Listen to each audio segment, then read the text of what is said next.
Could you please tell us your name and the official name of the building or property on the City of Salmon Arm's Heritage Register that you're associated with? Okay, I'm Darryl Auten, Canoe United Church, which is on 50th Street and 70th Avenue Northeast, is what we're talking about. Mm-hmm. And how are you associated with the property? In 1988, I came to Salmon Arm as minister at First United Church and at Canoe United Church. And I was there for 10 years. Mm-hmm. The next question is what initially drew you to this property, but I suppose maybe what drew you to Salmon Arm in general? We loved the country here and had lived in Vernon and Naramata in two previous jobs.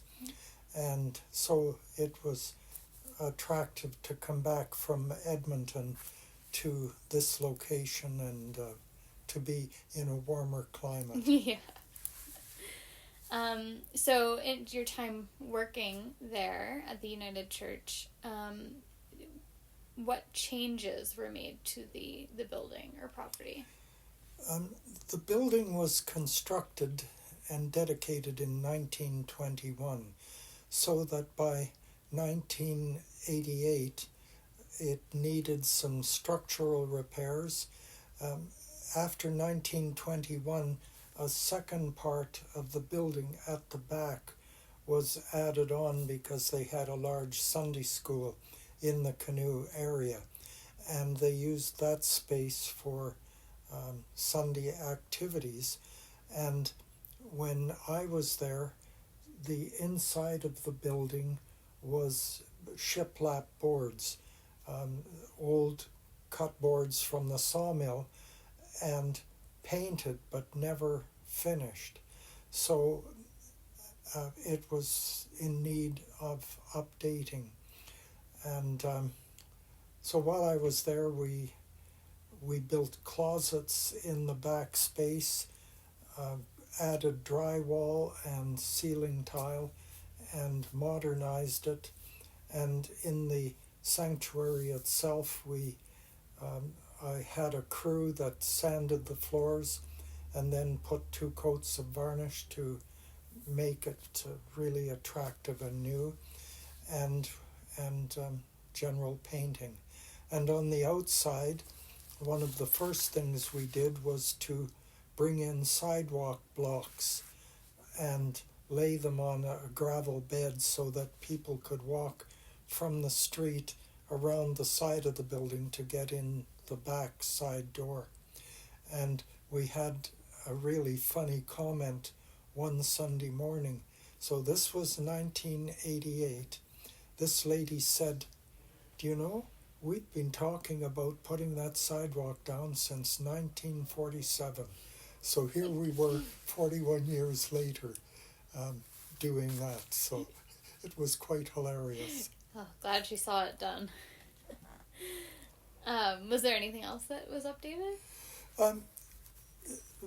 We had regular cleanup crews around the grounds because the little building is situated on about half an acre of land, the front of which faces 50th Street, but the back is heavily treed, and there was a shed out back that I think used to be the outdoor toilet, and we had to close that in and eventually take it away, but just general groundskeeping, and then building of signs at the front. So.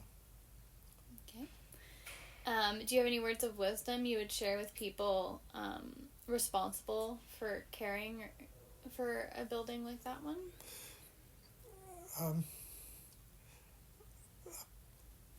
The construction of the building in 1921 involved regular framing, and then they stuffed it with wood shavings. And so over the years, wood shavings tend to settle, and the insulation value diminishes. So some of the things we had to do was add insulation and take out some dry rot where wood had been too long, too close to the ground. So it was things like that. Older buildings require a higher level of care and maintenance. Mm-hmm. Yeah. But you think it's worth it? Oh, absolutely. Mm-hmm. It's an iconic building. It's much like the little church here that came from Mount Ida area and was part of that early tradition of people going to local churches before the roads were good enough that they could drive to a center and not have to try to maintain little buildings like that. But Canoe managed to do it, and there's still a small congregation that meets out there a couple times a month. Is there a foundation? Yes, it's a stone foundation and some concrete. At the front of the building, there tends to be less of a foundation and a very low crawl space to get from the access at the back of the building up to the front, and it's filled with spider webs. So is that an original, or was it added later? No, that's the original. The original? Yeah. Okay. If you had one word to describe the church, what would it be? Homey. That's one word.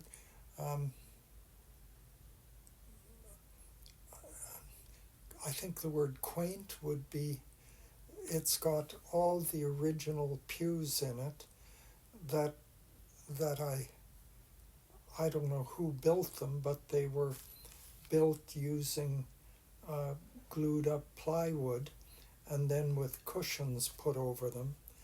And